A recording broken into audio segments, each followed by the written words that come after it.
Lago and Cassandra Leong will give a tell-all na kilala nila, na they will pinpoint or name the officials who were involved in their ito, end of the road na for them. At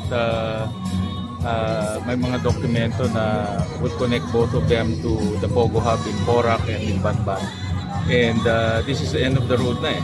Wala na silang pupuntahan. So, mas maganda pang sabihin nila kung paano nabuo itong Pogo Hub sa Porac, paano nabuo itong Pogo Hub sa Banban, paano nakapasok dito si Alice Guo at ang kanyang pamilya, paano nila nakilala itong mga sindikato, kasi obviously sindikato rin yung mga nagpuslit sa kanila palabas ng Pilipinas.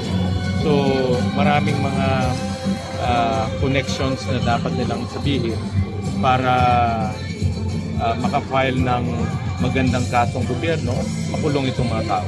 Sir, kapag nag-request sila na mapaisa ilalim ng WPP or any other star witness deal with you, will you be amenable to that? Titignan natin kasi yung pinaka-basic criteria dyan is dapat least guilty ka or hindi ka most guilty.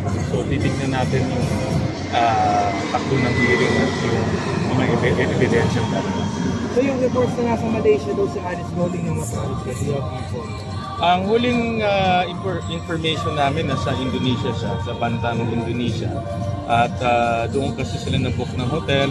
Nabulabog lang sila kaya nagkumalat. Diba? Nahuli yung dalawa, yung iba tumakbo. Pero nininiwala ko na ang buong sangay ng enforcement agencies ng Indonesia naka-alerto na. Kaya mahirapan na siyang gumalaw dito rin sa Southeast Asia.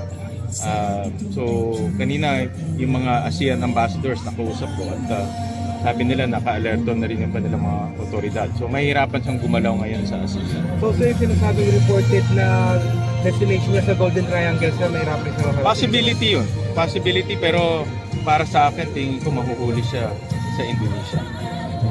Thank you, sir.